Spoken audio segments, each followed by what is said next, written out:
Hola, je suis Abby et je vous invite dans mon atelier aujourd'hui pour voir comment j'ai fait le mélange de couleurs de mon kit aquarelle. Vamos! Alors, je vais vous présenter le kit qui vient dans cette jolie petite boîte métallique. Il est tout mignon, sympathique. Alors, je l'ouvre et ici, on verra aussi un petit dessin d'une baleine. J'adore les baleines et celui-là, c'est une de mes stickers préférés.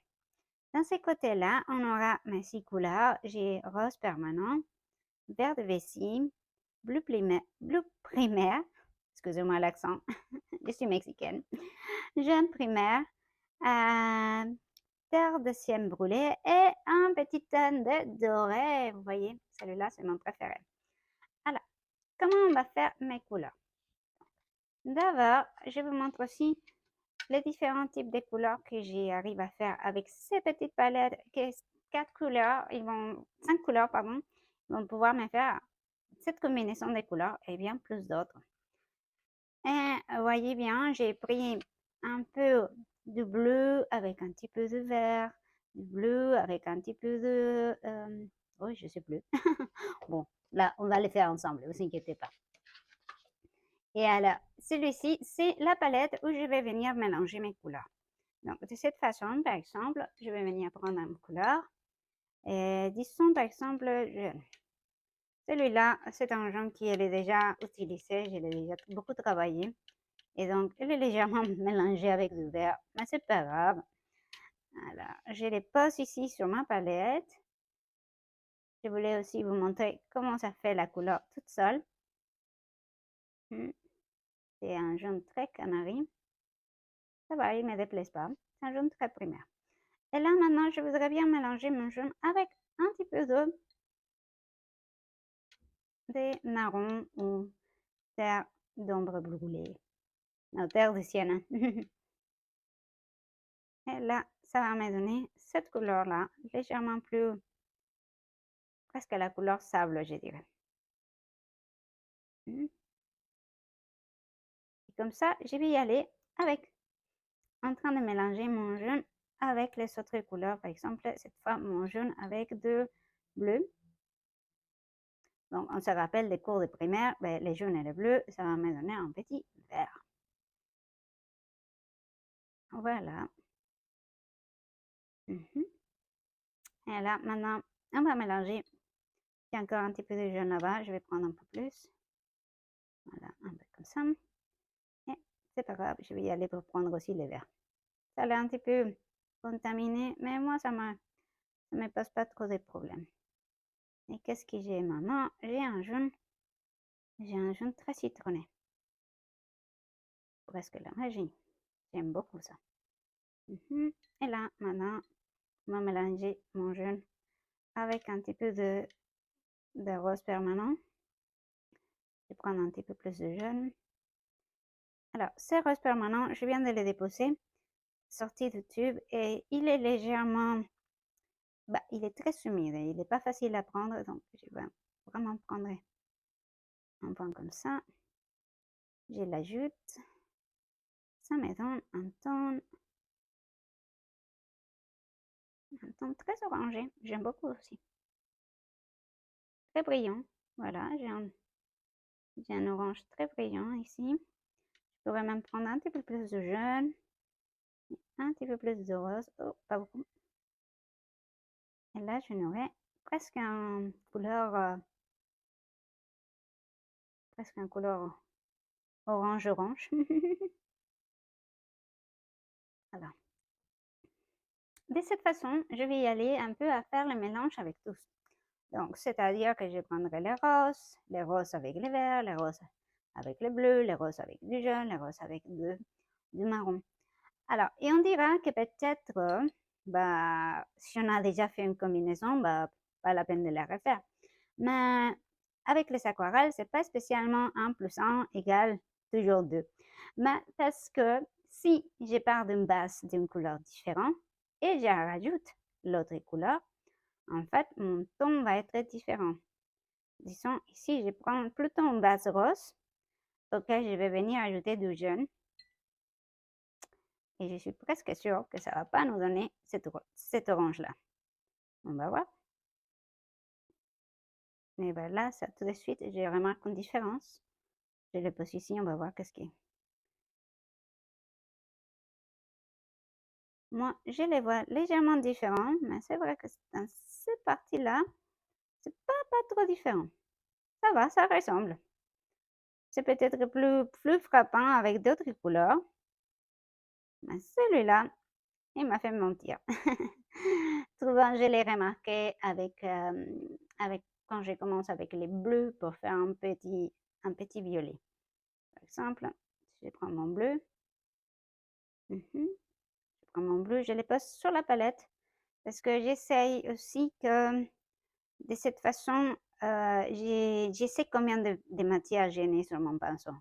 Regardez aussi que quand je bouge mon mélange, il bouge. Il n'est pas statique dans son place. Voilà. Regardez, je pose la couleur pour voir qu'est-ce qui c'est toute seule. Voilà, c'est un bleu primaire. On va venir mélanger mon bleu avec un petit peu de rose. Et là, j'ai un très joli mauve ou lavande peut-être. J'adore cette couleur-là, elle est trop belle. Alors maintenant, je vais venir prendre mon bleu et le mélanger avec un petit peu de vert. On va voir qu'est-ce qu'il nous donne. Par rapport à la quantité qu'on ajoute, si on ajoute plus d'un coton ou plus de l'autre, on va voir justement cette différence de tonalité. Et voilà, c'est mon bleu avec du vert. Ça a vraiment changé. Si je mettais encore plus de bleu et pas trop d'eau, par exemple, plus de bleu et un petit peu de vert, j'en aurais aussi un vert sapin. C'est ça qui va pouvoir m'aider à donner des contrastes différents dans une composition, de donner plusieurs tonalités de vert, plusieurs tonalités de bleu, par exemple. Si je veux faire cette couleur-là légèrement plus claire, rien d'autre que venir un peu ajouter de l'eau. Et ben voilà, elle est là, une version plus claire. Donc, de cette façon, je vous invite à venir un peu mélanger vos couleurs, les unes avec les autres, pour voir qu'est-ce que vous retrouvez. Alors, et comment je fais les noirs ou un marron très intense? Je vais venir prendre un petit peu de bleu. Je vais rajouter du marron. Celui-là, j'aime bien cette marron-là. Il apporte, c'est pas marron, c'est terre, comment ça s'appelle? Terre de sienne brûlée. Bon, c'est pas très facile à se rappeler, mais bon, on va l'appeler marron simplement pour rester facile. Mais regardez, j'ai mis du bleu, de terre brûlée, de sienne. Je vais y arriver. Je vais le rajouter une touche de rouge. Simplement pour venir casser la couleur. Et regardez, vous savez, j'ai déjà ici un noir. Donc, qu'est-ce que j'ai?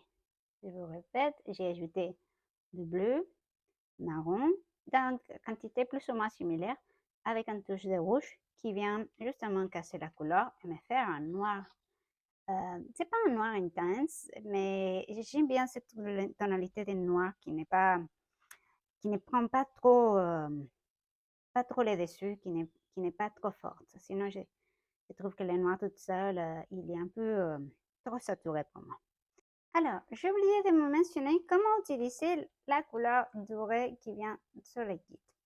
Pour cela, en fait, rien de plus simple que venir activer la couleur avec de l'eau.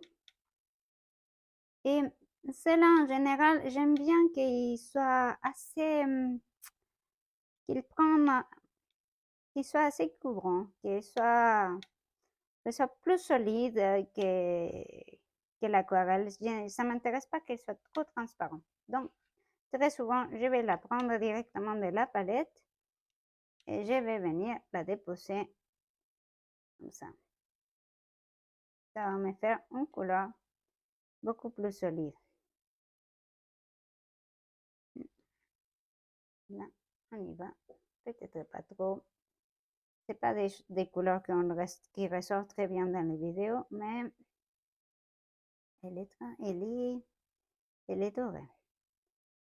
Ça donne un ton très sympathique dans la composition, un peu à la fin pour ajouter des petites étoiles ou pour ajouter tout simplement des petites gestes comme ça, simplement, pour donner ce côté de peps. Vous pouvez aussi la poser sur une peinture déjà faite. Ça aussi, ça peut donner des petits reflets tout mignons. Vous voyez, ça brille. Bon, j'espère que vous vous amusez. Merci. Alors, ça vous a plu?